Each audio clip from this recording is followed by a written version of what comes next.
My name is Lindsay Tramel-Jones, and I am the People CXO.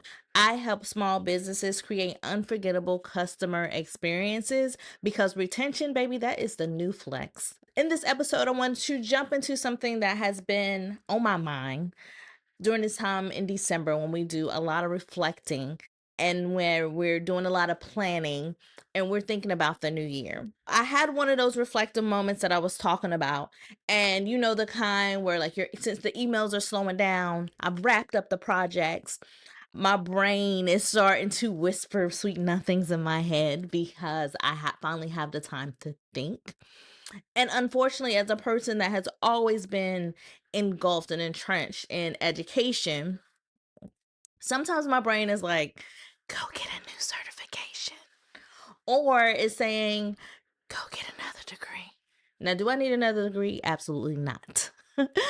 But when my brain starts telling me those things, I do need to learn something new. And for me, learning something new doesn't mean I'm just doing a Google search and reading and getting a bunch of useless knowledge on various topics. But for me, when I decide that I need to learn something new, I either go to the library or I purchase a book and I start reading. And this time I picked up the book, what's the name of it? The 10-Second Customer Journey by Todd Unger. And it was giving me some insights and start giving me things to think about. Things that I feel like I should tell my people.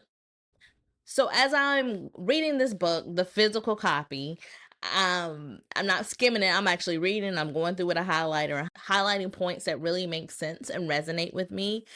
And I started thinking about what should I tell my people because there's some good stuff in here. It dawned on me that if I am the people's CXO, what do my people need to be thinking about right now, almost the middle of December, when it comes to their business? Now, I know a lot of them are probably thinking about content and budgeting, and all those things are very important. One thing that people fail to reflect on until something goes bad is how are people feeling when it comes to navigating through my customer journey? So, if I were your CXO, your chief experience officer, I've already sent you your invoice. It's painful. Thanks, boo. This is what I would be telling you right now. First, I want you to set your priorities. Everything can't be a priority. If everything's a priority, then that means nothing is a priority. I want you to sit down and decide, are you keeping all your offers the same? Are there services you're done with? Are you adding something new? See, what happens is too many folks roll last year into the new year without even checking to see if things were working as pristine as they can be.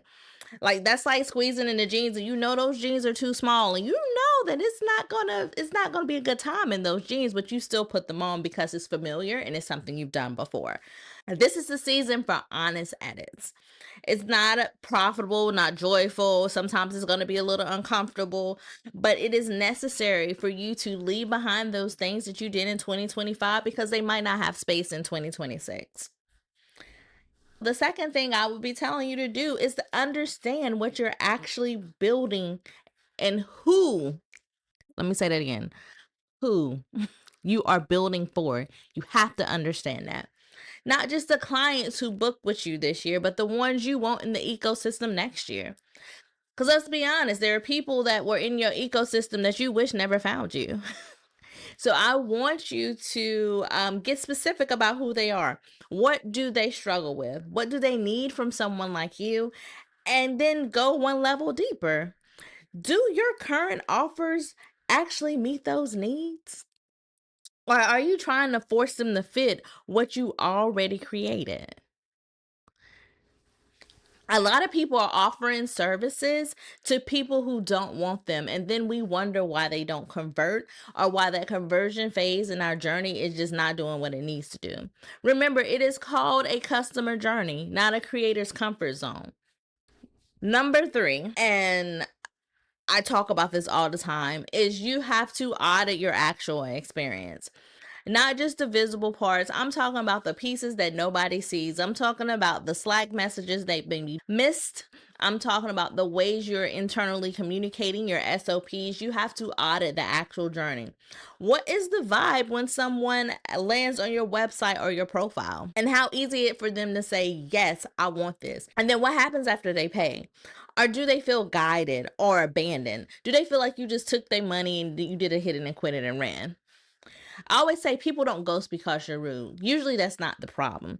The problem is they ghost because they're lost, they're confused, or overwhelmed, or stuck somewhere in the process that you didn't even notice was broken. So that's why it's important to go through and audit what is actually happening. It could be a small tweak, such as making sure that your VA gets a message as soon as an action is taken so she knows to react, or even automate something. But auditing your journey is what's going to help you understand what pieces need to be updated and what pieces can stay or go. Now, I know y'all sick of me talking about the RISE method, but look, guess what? Y'all going to hear about this RISE method every single time, whether you have a subscription into Flow Lab or if you join Flow Tribe, our group cohort in the spring. More information about that coming soon. Or if you're one of our Flow Core consultant clients, you've heard the RISE method, but just in case you're new here, RISE stands for research. First, I want you to always look at the data. The data is going to tell you what's happening. It's just raw information now. Now the data is not biased. Don't let it get you down. It's just telling you what's happening. I want you to pull up those forms, those emails, those workflows. Ask where people are dropping off. Do they make it to the checkout page and never buy? I'm guarantee you there's some data points that's going to tell you like, hey, here's a red flag. Don't ignore it. And also, don't guess. Go get the facts. The data has the facts. And then once you have the data, I want you to innovate. Like once you know like these things are not working, brainstorm some ways of how you can fix it. How can you make it better? Where can you reduce the friction? Maybe add an automation, clean up the confusion. Sometimes the fix is the one broken link or some confused wording. Don't let small things cost you a lot of money. And S is for strategize, and this is where a lot of people get stuck. They try to overhaul everything. And listen, overhauling, it sounds good, but it is a lot of work. So I am not a fan of overhauling everything, okay? Especially for small teams. What I'm asking you to do, if I was your CXO, is look into your toolkit. What tools are you already using that could probably do the job of what you needed to do? You're just not using it correctly. Google Workspace is phenomenal. If you have Google Workspace, there's so many things that Google can do that will, one, keep your tech stack low, but it'll also help you when it comes to strategizing ways to implement stuff. You don't have to learn something completely new. And I am not a fan of making my clients learn something completely new if they already have things that can do it for them. And then last, E is evolve. Customer experience is not a one and done. It's not, you're going to constantly be checking, putting checks and balances, trying to figure out what needs to be updated, but you also have to put those systems in place so you know where to evolve. So ask yourself, when will you check back in? Like, is it every 3 months we implemented this thing? Let's see how it goes. Or what systems will you review quarterly? When will you have feedback mechanisms go out so that you can understand from the customer's side and the customer standpoint where your journey is falling apart? Remember, it is a customer journey, not a creator's comfort zone.